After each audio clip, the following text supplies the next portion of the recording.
It's time to celebrate and hear from and honor some amazing folks. I'd like to bring to the stage right now our Executive Director of DC Scores, my boss. Make some noise for Katrina Owens.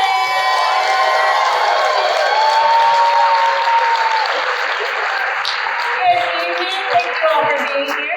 I am the Executive Director of DC Scores. How are you all feeling? What an incredible night, right? Thank you for being here to make it so special. So, for those of you that came out to the event last year, we gave out our first ever Poet-Athlete Award to Clint Smith. Clint's award might have been a bit on the nose. If you know Clint Smith, he's a former Division I college soccer player and a New York Times best-selling poet. So, Poet-Athlete. But we've always here at DC Scores given a broader definition to the term poet-athlete. For us, poet-athletes are people committed to their physical, emotional, and social well-being, who use their voices to express themselves, serve as leaders in their community, and speak up against injustice. There are thousands of poet-athletes in this city who participated in our program over the last 30 years, and many thousands who embody these qualities in one way or another, no matter what passion, job, or calling they have. Tonight, we'll be handing out 2 Poet-Athlete Awards to 2 incredible individuals who exemplify these qualities. And when I say we'll be handing out awards, I don't say that lightly. We'll be handing out these gorgeous awards, hand-painted by one of our favorite DC artists, Trapon, who's with us. Please stand so we can give you a round of applause. Amazing. Thank you so much. So our first honoree is a bit of an on-the-nose pick as well, because she was a DC Scores Poet-Athlete. She still is. She's a 3rd-generation Ward 4 Washingtonian, who now serves as a DC council member in that ward. And in my ward, she was a member of the DC Scores team at Rudolph Elementary School and credits her DC Scores experience with putting her on the path to public service. She's an experienced attorney, civil servant, community activist, and the 2024 DC Scores Poet-Athlete of the Year Award winner. Please help me welcome to the stage our council member, Janeese Lewis-George.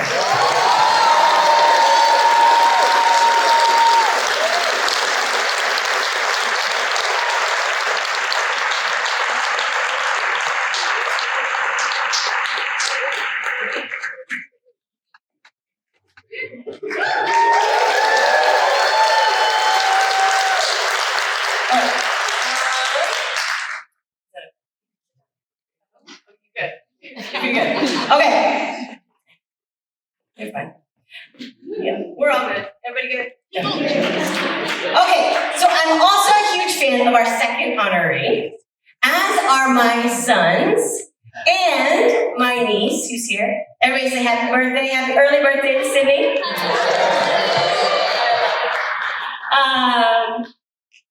He's a DMV native and a #1 New York Times best-selling author of numerous award-winning books, including Look Both Ways, A Tale Told in 10 Blocks, All-American Boys, and Miles Morales, as well as many more. He was the 2020-2022 National Ambassador for Young People's Literature, who has used his platform to not only encourage kids to read more, but to be the authors of their own stories. He is a champion for youth and a fierce proponent of a value we share at DC Scores, that poetry and writing is for everyone. So please help me welcome the 2024 Poet-Athlete Award winner, Jason Reynolds.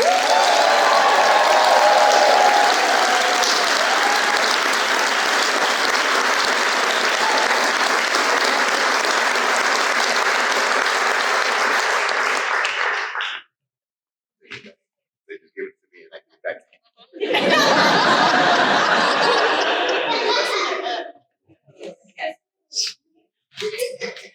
So Jason and Janeese have agreed to join us for a conversation about what it means to be a poet-athlete.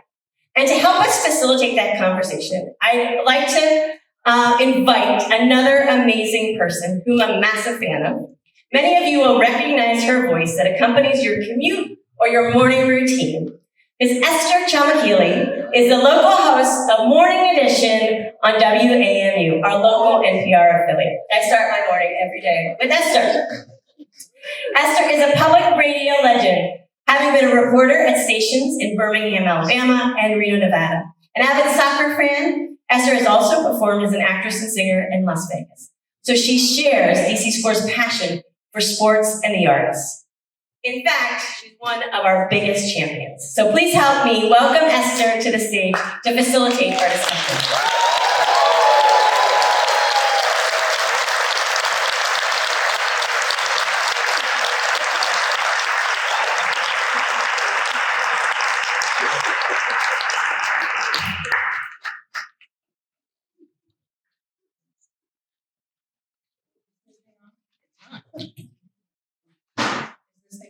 Is it? It is on.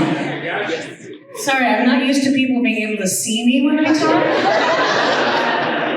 If you could all just close your eyes, I'd feel a lot better. Thank you so much. Katrina, thank you for always making me feel like I'm a rock star. I seriously, I am honored to be sharing the stage, not just with two DC celebrities, basically, but also all of the wonderful poet-athletes that have performed tonight, and I'm really, truly honored to be part of this this event. Thank you so much.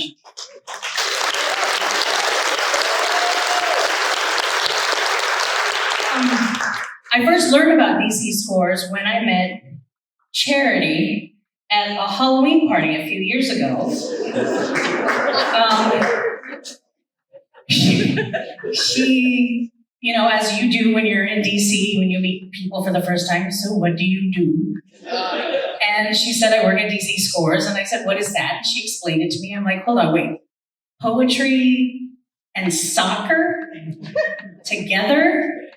Like, I just couldn't wrap my brain about it. But, you know, the more we talked about it, the more I explored what you guys do. And I have truly become, as Katrina has said, a champion of everything that you guys do, and just really a big fan. I'm totally obsessed with you guys now. I don't know if you know this, but I sit outside your building sometime and I watch you guys just have a go. I rent different cars, so you know. Anyways, enough about me. By the way, I'm 25 too, Miss Gable. We're all 25 up here, all of us. Yes, 25 forever. It is also truly an honor to moderate this conversation between two Poet-Athlete Award winners, Councilmember Janeese Lewis-George and Jason Reynolds. Every year, DC Scores presents these awards to individuals who embody the ethos and of poet-athletes who use their voices to express themselves, who serve as leaders in their communities, and who speak up against injustice. And as you heard from Katrina's introduction, both of these honorees tonight are worthy recipients of these awards, and we're all very excited to hear more from them tonight. So without further ado, I do have a few questions. First, I want to start, so you both grew up in DC, and you both have been involved with DC Scores, in the program, in various ways. Janeese, may I call you Janeese, or is it Councilmember Lewis-George? Okay, thank you so much. Janeese, you were even once a poet-athlete in the DC Scores program. Tell us what it meant to you to be a poet-athlete. Wow, that's a great question. DC Score, when we started DC Scores, I was at Rudolph Elementary School, and it was a time where we had, they had closed the school up the street from us, which was called Keene Elementary School. And Rudolph is in what you call Kennedy Street area, which we call KY. And Keene Elementary was in Briggs Park area, which you refer to as Briggs Park, and the school had closed. And they brought all the students together without really thinking about the ramifications of what it would be to bring two different schools together. And for the first couple of months, it was a real struggle because we were getting into tons of fights, and it was just, it was hard to bring those two communities together in that way. And DC Scores came in and said, we want students to do poetry and soccer. And we were like, what? First of all, soccer? Soccer, what are you talking about? And poetry, what is poetry? And, all of our teachers was like, everybody has to do this program. So we were all like, all right, I guess we're going to do it.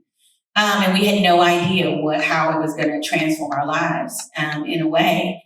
And so we got on that soccer field, and many of us had never played soccer in our lives. And we started to learn the basics of soccer and what it means to be a part of a team. And we started coming together, right? It no longer was like Rick, Spark, and Kennedy. It was like Rudolph soccer team, and we're about to go out here and play the rest of these schools, and we're going to win. And so we melded as a school in a really, really beautiful way. And we became one team committed to the same mission, which was a wonderful thing. And then the poetry part, I think, was the most sort of transformative for me, because DC Scores helped me find my voice.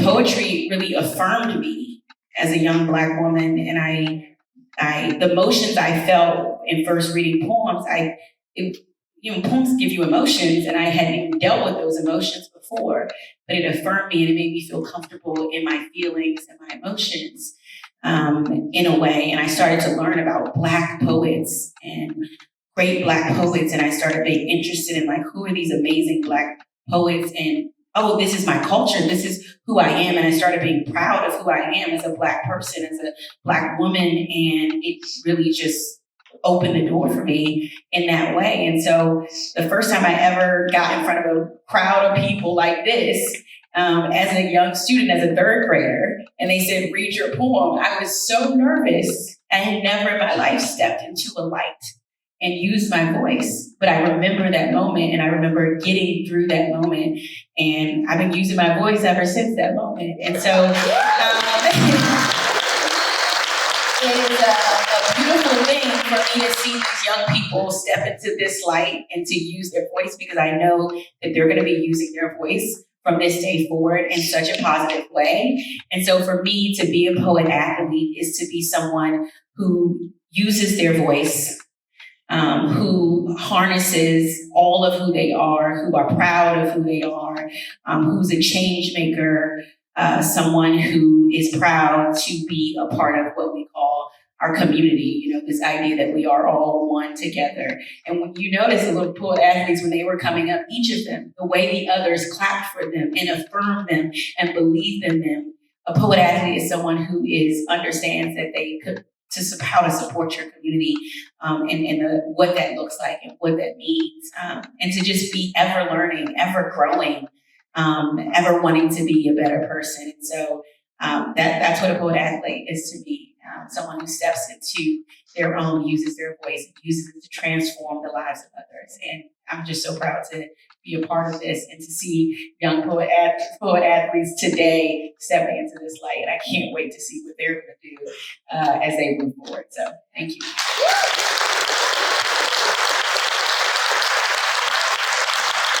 And in just a moment, we will talk a little bit about how that experience has helped you now in your current career. But I also want to send the same question to Jason. Jason, you've supported the writing aspect of the DC Scores program and participated in Scores at home during the pandemic. Same question to you. What does it mean to be a poet-athlete? Check. There it is. First of all, hey, everybody, y'all all right? Trap Pop, this count as art, right? I own a piece now, right? Appreciate you. Thank you very much. Didn't even have to pay. I'm very grateful, just so you know. What does poet-athlete mean to me? It's interesting. When I really consider it, when I really think about what my life is, what my life has been, what the lives around me are, I think about all the different sort of paths and avenues in which we traverse every day. The poet and the athlete, To me, every part of our lives is either sport or poetry.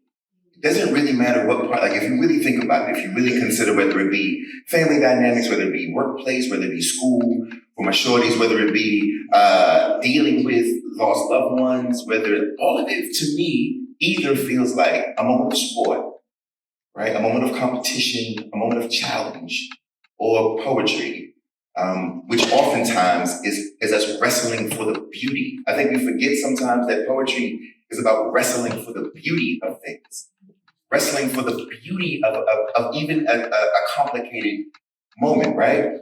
And so to me, the poet-athlete aren't that far. Like it's the same. I like the fact that it's this sort of thing that has been created here, this sort of hyphenated sort of title, because I do believe that the poet and the athlete do the same things. Here's what I mean. I think in order to be a good athlete, no matter what the sport is, one has to be comfortable and disciplined enough to deal with the discomfort of being bad at a thing before being good at it, right? And more importantly, one has to also be willing to deal with the fact that there will be moments where they know what they want to see happen, but they can't quite figure out how to make the thing happen. If it's soccer, I need to figure out how to kick the ball to this particular post, to this particular corner of the goal, and that either I have the ability to do so and just can't seem to make the shot because of the challenges in my way, or I haven't quite attained the ability to do so, and that's even more frustrating because I can see it clearly, right? To be a poet is the same thing. To be a poet is to basically be okay, to be comfortable with knowing that there is something I need to say, but I don't always have the vocabulary to say so, right? Or I don't always have the emotional maturity quite yet to say so, but I do know that if I'm willing to wrestle with it, and if I'm willing to be uncomfortable with it, and if I'm willing to sort of let my friends hear it, give it to my mentors, practice in the mirror, read it to myself, just maybe I might be able to do what all of them have been able to do. And the beauty in that is that it then gives them and us an opportunity, whether it be sport or poetry, an opportunity to take all the energy on the inside, all the things that if we can't get out might make us ill, right? We get to get it out of the body. Right? So what we all witness here is like a performance, right? Everybody gets up and they read their poems and we clap for them. But perhaps what we're actually seeing are young people saving their own lives, right? You see it on the pitch, you see it here, and I think they deserve the credit for that.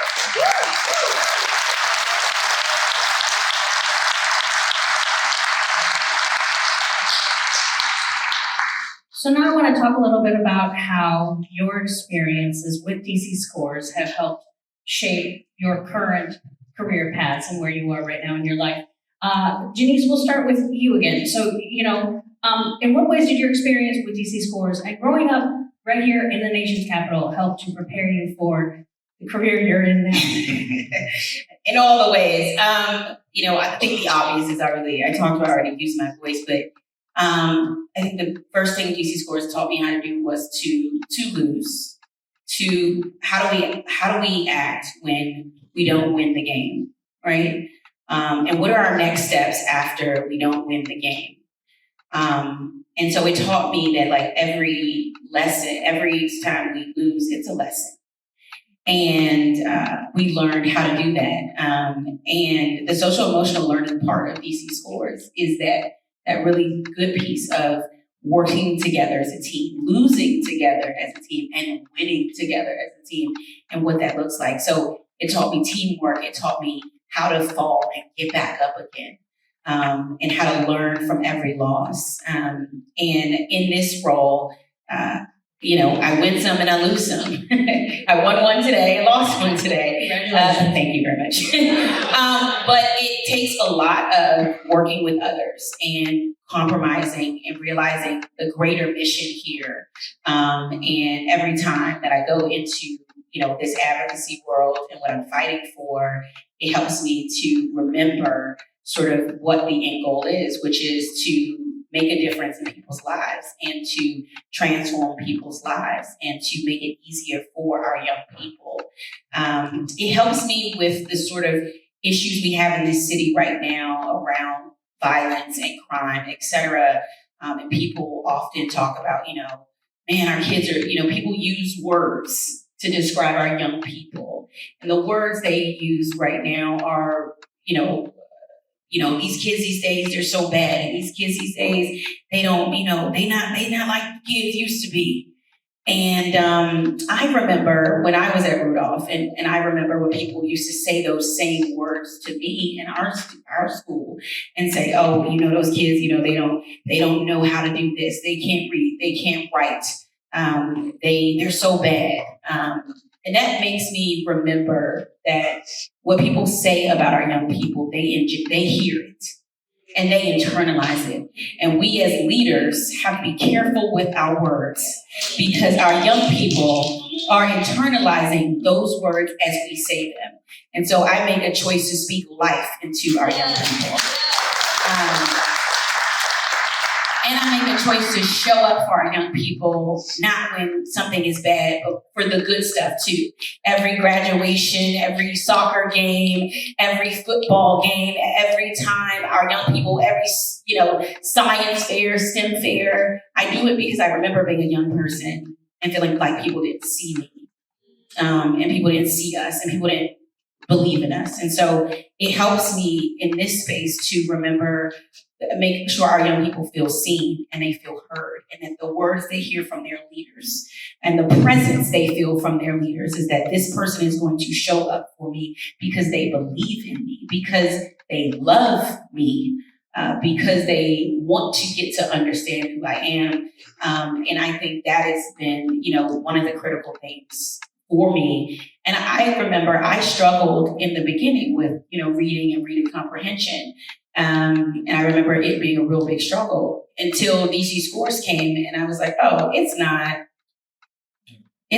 sort of I'm struggling with this, is how they're teaching me and what they're teaching me. And when I started to learn poetry and I started to have a love for words and understanding, all of our reading scores went up in the school, obviously, but I became a reader. And this is like, I would go home and say, reading is my worst subject and I can't do it, to being like, I love reading and I love words and I love poetry. And so that reminds me that our young people need to be taught in a way that they culturally can understand it, in a way that they receive it. And often our education system is singular in how they think young people need to be taught without thinking about that. So I try to make sure when we talk about education in this community, that becomes important.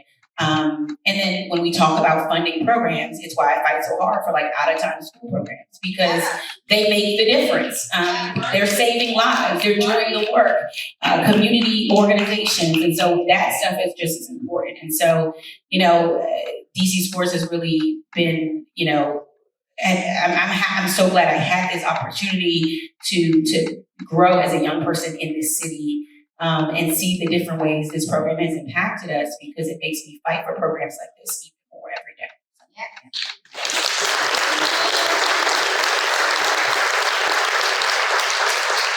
Jason, the same question to you. How did your DC childhood shape the adult that you are now? I think, it's interesting. I think I was telling some of the young poets, the young poet-athletes backstage, how I remember GC being a place where if you were an artist, it could be your incubator.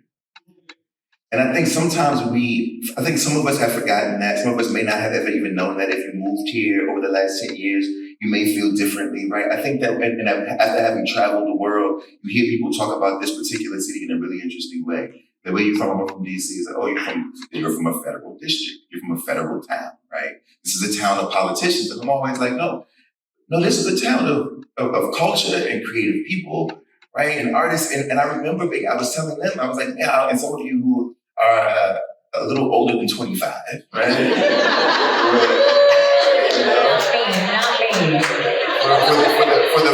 For the three of us older than 25, you remember what U Street was. And you remember how, if you were an artist, you could go down on any day of the week. You could walk between 9th and 16th. You could walk that corridor, and all the artists were there. All the venues were open. You could go in there. You could want to read your poems any night of the week. You could go and find a place for you to express yourself.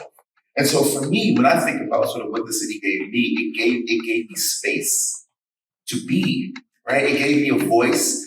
It put me in front of people. And I was a kid. I was a 15-year-old, 14, 15-year-old in some of these places where I wasn't supposed to be. But they would give me a special wristband and let me sit in the back and wait to the end of the set. As a matter of fact, Gail Danley. I remember being a kid, being very young, a teenager. Gail was a teenager too. And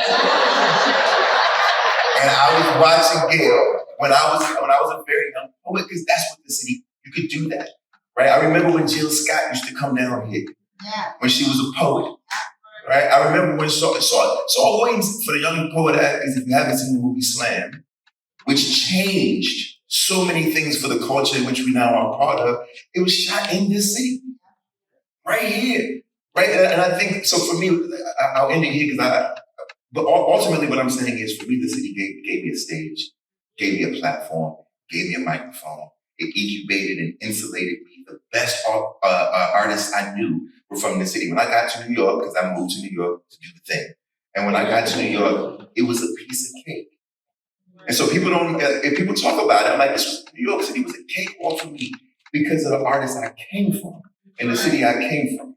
And so I'll always have a lot of respect for this city.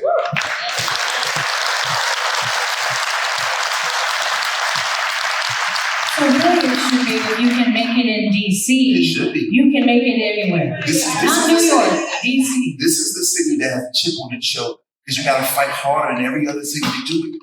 So absolutely, if you can make it here, New York ain't nothing. I think we only have time for one more question. Yes, ma'am. Yes, ma'am. Okay. One more question. I want to talk about Langston Hughes and the influence that he has had on both of you. Hughes lived in DC for a short time in the 1920s, and he worked as a busboy at what is now called the Washington Marriott Wardman Park Hotel in the Woodland Park, Adams Morgan neighborhood. And a fun fact, the name of the local arts venue and restaurant chain, Busboys and Poets, and you heard from Andy Shalal, CEO and owner earlier, one of our words, our city partners this evening. The name Busboys and Poets is an homage to Langston Hughes. So even in his short time here, Hughes managed to create a lasting legacy. Now here we are 100 years later from that time. Jason, tell us how Langston Hughes has impacted you in your work as an author.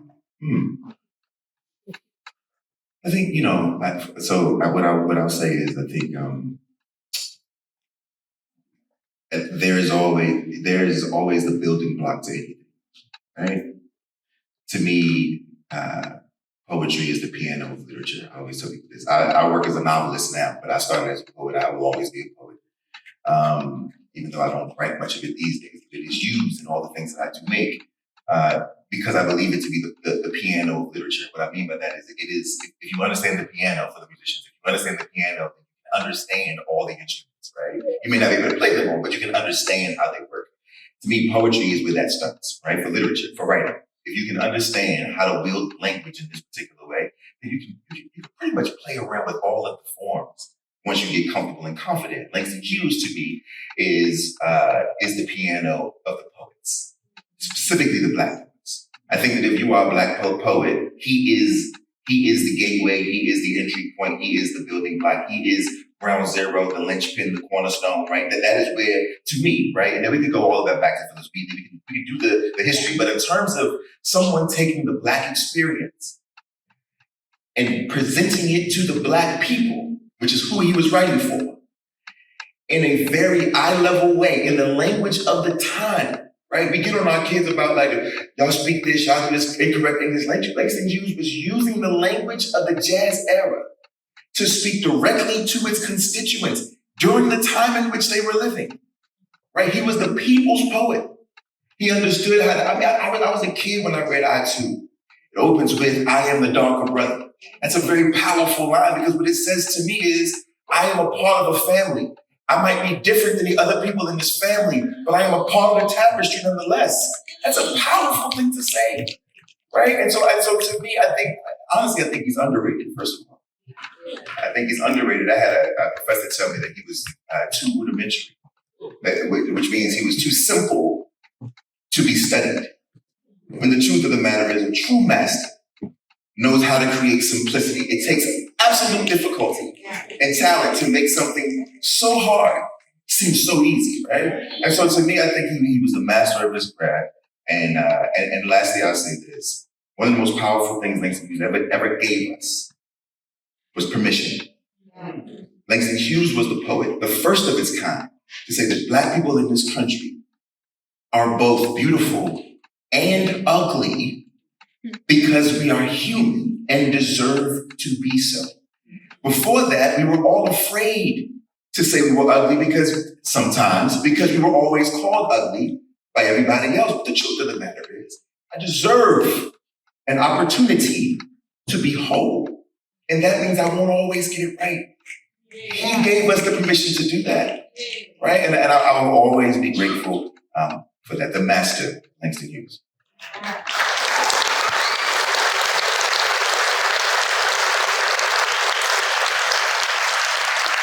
Janeese, you are familiar with the poem I Three. I believe that was your entryway into poetry and DC Score, right? Tell us about that. Yeah.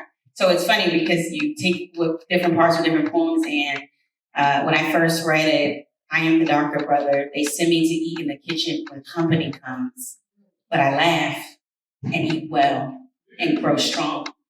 Tomorrow, I'll be in the kitchen when company comes, and nobody will dare say to me, go to eat in the kitchen. Besides, they'll see how beautiful I am, and they'll be ashamed because I too am America. When I first read that poem as a student, I had an emotional response to it. And I think over the years, it evolves, but I didn't understand why I had an emotional response to it. But there were parts that stuck with me. I am the darker brother, and that was the first time affirming my skin and being brown skin and beautiful and Black and what that meant. But the part that stuck with me and it sort of became my engine was, but I laugh and eat well and grow strong. And the way I interpreted that for me as a student was, oh, I'm laughing because y'all have no idea how bright I am, how capable I am, how worthy I am. And because you don't treat me as such. You don't treat my school as such. We don't get the same books that everybody gets. We have to share books because we have pages missing. Our HVAC is always broken. Our heat is never working, but we laugh and eat well and grow strong. And that eat well and grow strong for me meant I'm gonna learn as much as I can learn. I'm gonna become so smart and so sharp because I felt like education was the great equalizer. Like I might not be as wealthy as the kids who live on the other side of the park, but I have the capability to be just as smart as they are. And I'm going to take that capability part and I'm going to just go for it. And I would just repeat that to myself all the time. Even in school, it would be like, studying for a test. I'd be like, well, grow strong, right? Because I was just saying, I'm about to prove to America what I'm capable of. I'm about to prove to DC what I'm capable of, what a young girl from Kennedy Street can do, what a daughter of a single mother, a postal worker can accomplish. Eat well, grow strong. And so I remember even when I was in law school, driving, I was working as a waitress, working at Nordstrom Rack, 2 jobs, studying for, law school exams and driving home, eat well, grow strong. Eat well, grow strong. Because tomorrow I'm gonna be in the kitchen when company comes. And that is what sticks with me to this day. When I'm preparing for hearings, literally, I knew I was going into a battle today. When I got to the council and I was like, eat well, grow strong. Know your stuff, because they're gonna question you on it. Every time I went to a courtroom, eat well, grow strong. Judges, I walk in the courtroom, judges like, who is this Black girl? Who are you? Are you the defendant? Are you the clerk? No, I'm the attorney. And I ate well and I grew strong. And so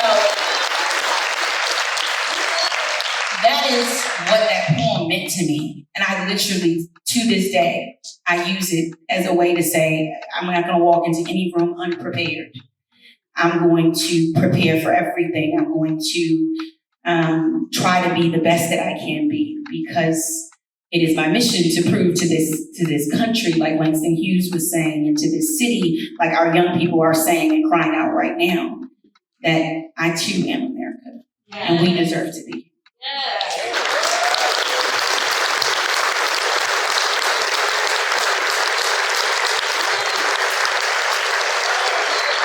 So Charity is about to start the Oscar music. I think we need to, I think that's all the time we have, but I could do this all night if you guys are please, your DC Scores Poet-Athlete winners.